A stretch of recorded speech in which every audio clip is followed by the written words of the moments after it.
Donc on se retrouve avec un exercice tout à fait similaire au précédent. Cette fois-ci, c'est un philatéliste qui cherche à répartir, à partager 1631 timbres français et 932 timbres étrangers dans des lots identiques. Alors il veut le nombre maximum de lots. Donc le nombre de lots doit diviser 932 et 1631. Le nombre de lots est forcément un diviseur commun à ces nombres-là, et donc le nombre maximum de lots et leur PGCD. Donc vous pouvez calculer le PGCD, mettre sur pause, et moi je vous montre la solution ensuite. Donc voilà, le nombre de lots doit diviser 731 et 932. C'est donc le PGCD qu'on cherchait. Je dis que je le calcule à l'aide de l'algorithme d'Euclide. Donc il va une fois 932, il reste 699. Dans 932, il va une fois 699, il reste 233. Et dans 699, il va 3 fois 233, il reste 0. Bon, PGCD. Et le dernier reste non nul, c'est-à-dire 233. Donc ce qui signifie qu'il pourra faire 233 lots. Je vous le montre à la calculatrice aussi pour illustrer comment vous pouvez retrouver ce résultat-là rapidement à la calculatrice en faisant 1631 et en effectuant la division euclidienne. Pardon, il n'a pas fait division euclidienne, il a fait division normale. Donc 1631 que je divise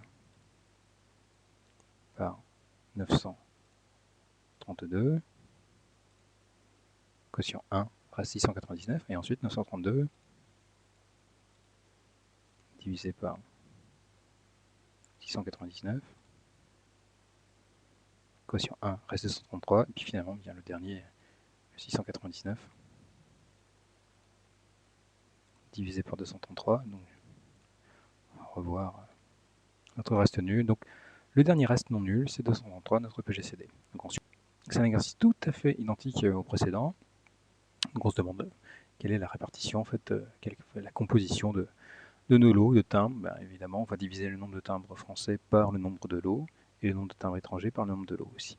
Donc on va effectuer 1631 divisé par 233 qui vaut 7, et 932 divisé par 233 qui est égal à 4. Donc on retrouve comme ça qui va utiliser 7 timbres français et 4 timbres étrangers. Donc toujours la calculatrice aussi, vous pouvez l'exploiter pour retrouver cette valeur-là, ces valeurs-là, en écrivant bien, par exemple une fraction. Si vous écrivez 932 sur 1631, pardon, 932 sur 1631, à l'écriture que va me fournir la calculatrice, c'est l'écriture simplifiée. Elle est simplifiée par le PGCD. Et donc je vois que ma répartition est égale à 4 septièmes, donc 4 timbres étrangers pour 7 timbres français. Voilà, c'est la fin de cet exercice.